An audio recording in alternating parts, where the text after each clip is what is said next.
start with JJ. Go ahead. Hola, Caio. My question is this: how has the transition been? First game, you get punched in the face. You're playing not even in the city that you signed for. What has this move been like for you? Bom dia, Caio. A minha primeira pergunta é como faz sido a transição para você? Na primeira partida de MLS, você recebeu um golpe na frente. Você não está jogando na cidade de Vancouver. Qual ha sido a transição e como você se sente? Hoje em dia me sinto muito bem. Estou muito feliz aqui. No meu primeiro jogo eu pude jogar um pouco mais à frente. E agora, nesses 2 últimos jogos, joguei na minha posição de origem, que é primeiro e segundo homem de meio campo. E fiquei feliz no primeiro jogo com a vitória. Infelizmente, no jogo agora contra a Minnesota não tivemos êxito na vitória, mas creio que fomos muito bem. Tivemos chances claras de fazer o gol, tivemos volume de jogo. Estamos trabalhando muito forte essa semana para no próximo jogo, domingo, contra o Kansas, a gente sair com os 3 pontos. I feel good and I'm very happy. In the first game, I had to play a bit further ahead, but after that, since then I've been playing in my natural position as a central midfielder. In the first game, I was very happy with our win. I'm obviously a bit sad about our loss against Minnesota, but there was lots of positives. I think we performed well. Just unhappy about the result this week. Well, since the game against Minnesota, we've been working hard to get the result against Sporting Kansas City. How are you feeling about the integration into the squad with what Marc is trying to accomplish? Like you said, you were playing a little further ahead in the first game, but now are more of a number 8. Overall, how do you feel you were integrating into what Marc is trying to do on the field? Você como se sente com a integração com a equipe e o sistema que Marc precisa jogar? Você como se sente hoje em dia? Me sinto muito bem. Como eu disse na minha primeira entrevista, todos os jogadores me receberam muito bem aqui. Fui super bem recebido. Estou me adaptando cada vez mais. O ambiente no vestiário é fantástico, muito bom. O esquema de jogo do Mister me ajuda muito. É um sistema de jogo que eu gosto, que eu tenho facilidade para o meu jogo aparecer, não só o meu como dos meus companheiros, potencializar não só o ataque às costas, ser vertical, como ter a posse também de bola, criar chances. Então, isso está sendo muito importante para mim.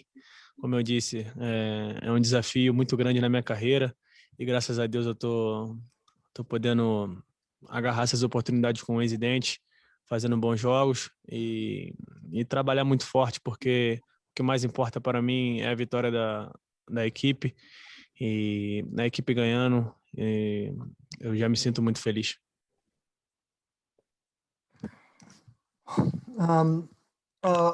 Como eu as I said in my first interview when I arrived, the players, my teammates, have received me in a very positive fashion.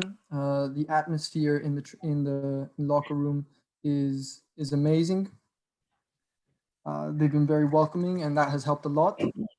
Marc and his way of playing is a good system for me, as it helps my game, my personal game, and it also helps me improve those around me, and it fits my skill sets. We want to possess the ball and play quickly down the sides.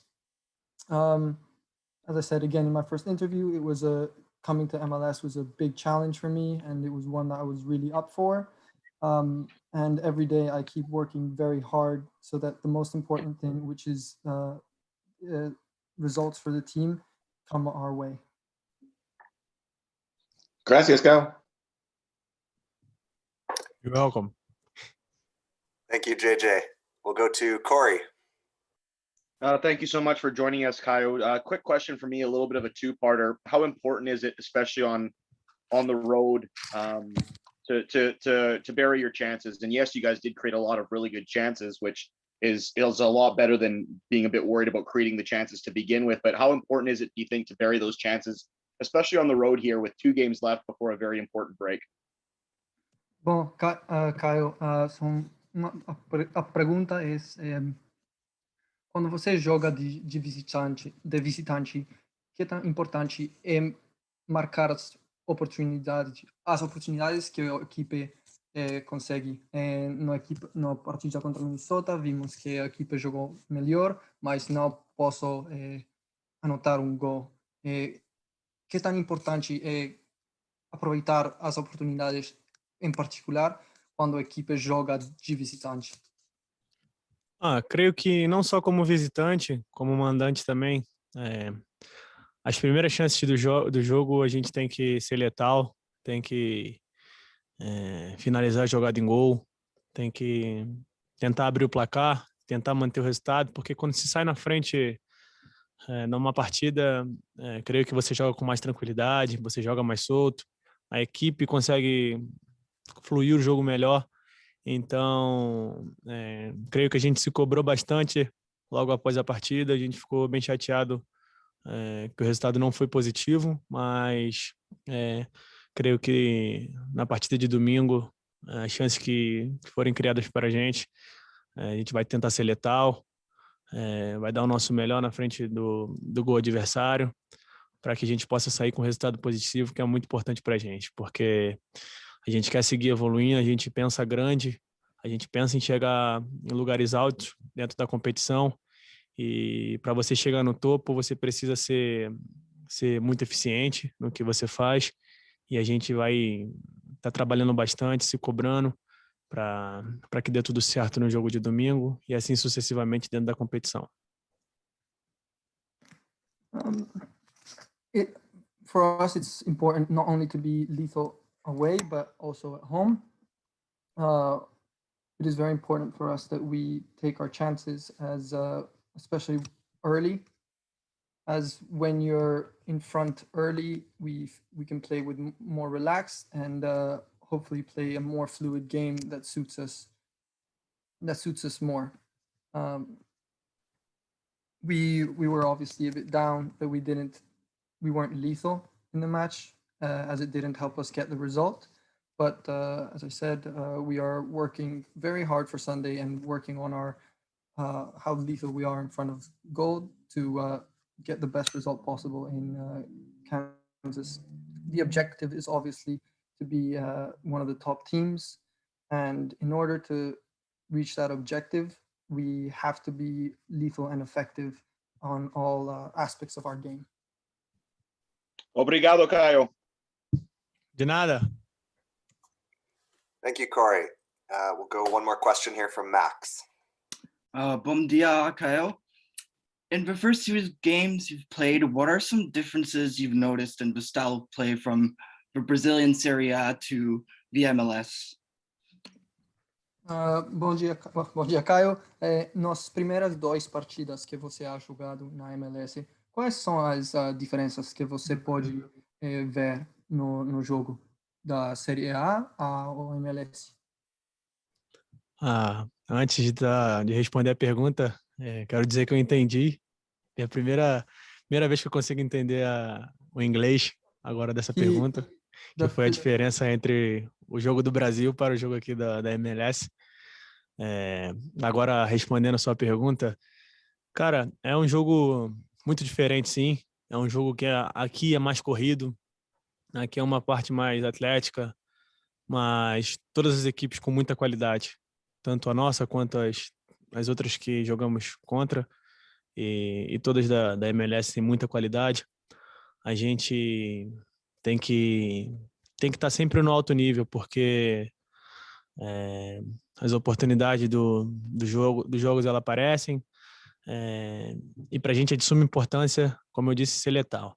E a diferença para mim está sendo bem mais atlética do que técnica, outro fator. Então, para mim, estou buscando estar no meu melhor nível físico o mais rápido possível. Eu creio que esses 3 jogos que joguei pude ir muito bem na parte física. Esse jogo foi meu primeiro jogo de 90 minutos, então para mim foi muito importante. Estou atingindo o meu nível físico, meu melhor nível físico, né? Tenho me cobrado bastante diariamente para que isso seja um fator essencial na minha carreira. Quanto mais tá perto do alto nível, para mim é melhor. First of all, before I answered my question, I wanted to say that that was the first question in English that I understood. So I wanted to say thank you for that, and I'm very happy about that. Now to answer your question, it is a very different game, the MLS to Brazil. I think there's a more athletic and athletic aspect to it, more running. But both of them share that there is lots of quality, a high level of quality across all teams, not only the ones that we have played, but looking across the league, there is a lot of quality. We have to be in our top shape, in top form for us to get results, and we have to be lethal, as I've said. These are the things that we have been working on as a team. Coming from Brazil, the biggest difference is the physical side of the game.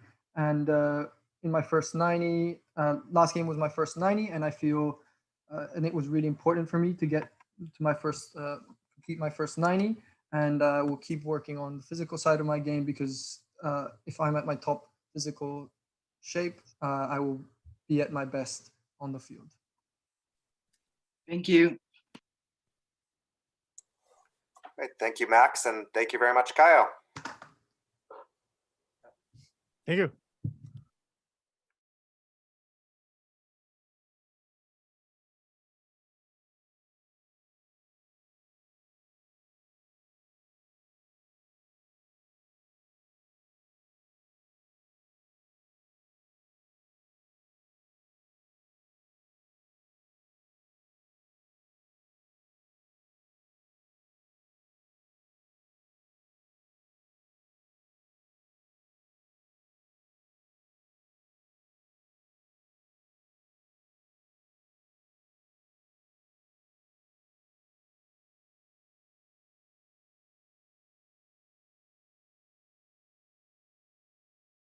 You. We'll start right away here. We have Corey Basso. Mark, thanks for joining us again, as always. Just seeing on Twitter that Andy Rose picked up a bit of an adductor strain. How does that change potentially what you might do defensively? Obviously, I know Derek Cornelius probably getting in and getting some minutes against Minnesota was key. And does that rush anything back with Eric Godoy now that you're a center back down for the time being? Yeah, Andy, we made the sub Andy for Derek in the game because of injury. It wasn't a tactical sub at all. Derek came in, got his minutes in, and now, of course, with Andy out, we're gonna have to take a decision on who's gonna play.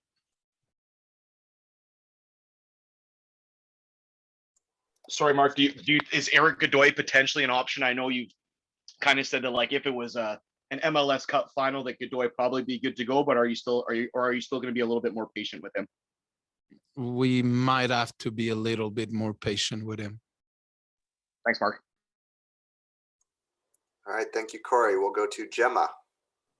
Hi, Mark. Thanks for doing this. Can you talk about what kind of a opponent Sporting Kansas City is and what you're expecting to see from them on Sunday? Well, when they play home, they always have that extra. They have a good fan base, fans that push the team a lot. So going to Kansas in their stadium to get a result will take a lot of hard work from all of us. They are a team that changed a little bit with the years, in the sense that I feel that they choose much better their moment to press. In the past, they would be more high pressure for 90 minutes, and now they have more moments where they do it in the right times. They became a little bit more vertical also with time. It's a team that was very, very possession oriented, and now with time they've become vertical in some actions. Always an MLS playoff contender. They won our division last season, so again, a big challenge for us as a team. And now that you've had a few days to look back at the Wednesday game against Minnesota, what can you take from that game going forward into Sunday? Yeah, you have to take a lot of positive things from that game, apart from the goal that we conceded, that we spent more time asking for them to put the ball out and thought that the ref could have stopped the game, the play, but the ref doesn't have to stop the play if a player's down, and Minnesota doesn't have to play the ball out. It's not a rule. And we stopped a little bit in the play, and it allowed them to get the goal, and that was bad from our part. But you know, I think again, and even looking back at the game, I think it was our best of the first 5 games this season, our most complete one, both defensively, not always, but we had good moments defensively, but offensively we generated, we created a lot, we did enough to get out of Minnesota with points. Unfortunately, we didn't, and now we have to try to get something in Kansas City. Thank you kindly. Thank you. Thanks, Gemma. We'll go to Josh. Hey, Coach. Hope you're well today. You mentioned the defensive lapses, and that's 2 kind of ones in 5 games where the team hasn't been set and getting kind of distracted, arguing with the refs or wanting to stop the game. How do you go about stopping those? Is it just kind of a coaching thing? Is it just focus? Yeah, no, it's a coaching thing also. It's my job also to make sure that in moments like that, we stay more connected. Overall, look, the team conceded 4 goals in the first 5 games. It's a huge improvement from what we were in the past, and we're growing a lot defensively, but it's disappointing that of the 4 goals that we conceded, 2 are goals that we are arguing or asking something to the referee. And we shouldn't stop until the ref whistles. He takes the decision. And then when the play is done, maybe then we could go to the referee and tell him, hey, this wasn't good enough. You have to wake up here, but not during the play. And it comes a little bit with some immaturity from some players sometimes in a certain position. And trust me that we did address that. We spoke about that, and hopefully we're going to do a better job in that. So Nathan kind of shared the itinerary a bit with us, and you guys are flying over Saturday, a day before the game. How important is that going to be? As you mentioned, how difficult it is to go in day in and day out. Yeah, I tell you that it's difficult to go in the same day of the game, but I hope you also try to think about it in the sense that the day of, it's really hard to be almost 3 hours in a plane to play a game. It's not normal. It always gives you a better chance when you go the night before. It always gives you a better chance of preparation, of rest, of recovery, and that's important. So we do prefer this big time. Then we have another game in and out in Houston, and hopefully the league might be able to revisit this situation of in and out, because it doesn't help the show. It doesn't help the quality of the game. You have teams coming out of a plane going straight to a stadium. It doesn't help. And it also makes it hard to prevent injury. I don't know if the injury on Andy would have occurred if we would be there a day before, or some of the crampings that happen when you fly. But it just gives you a better chance to succeed when you go a day before. Awesome. Thanks, Mark, and best of luck this weekend. Thank you, Josh. Thanks, Josh. We'll go back to Corey. Mark, what did you think of the play of Bruno Gaspar on the weekend? I thought him and Caio especially looked very clean on the ball, and aided by some good grunt work there by Bikel. Is he a potential option from the start this weekend, or do you still want to see what his minutes are like?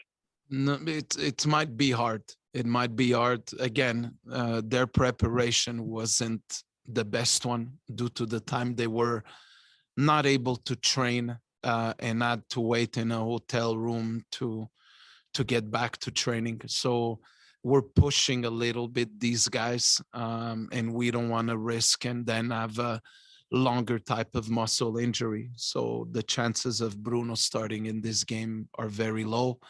The same with Caio, that hasn't been playing in that rhythm for a while. So we have to look at that situation too. But it is like that when you play 3 games in 9 days and you don't have the right preparation on some guys, you pay a little bit the price right now. And again, I go back to our month of March of preseason and a little bit of April. Some of the guys took really a lot of time to be with the team, and now we're trying to accelerate process with guys, but at the same time we have to be aware that that could cause injuries, and we have to be careful with that. Final one from me, Mark. How is the status of Michael Baldissimo? Obviously, he picked up a knock, I believe it was before the Montreal game or the Colorado game, and you got him on the bench against Minnesota. How are his minutes looking? Ready to go. Awesome. Thank you, Mark.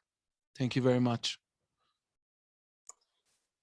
Okay, Mark, we had one question from the chat here coming from Kansas City. This is the second year in a row that Vancouver Which has had- one? Which newspaper in Kansas City? Yeah, if you could speak up, please.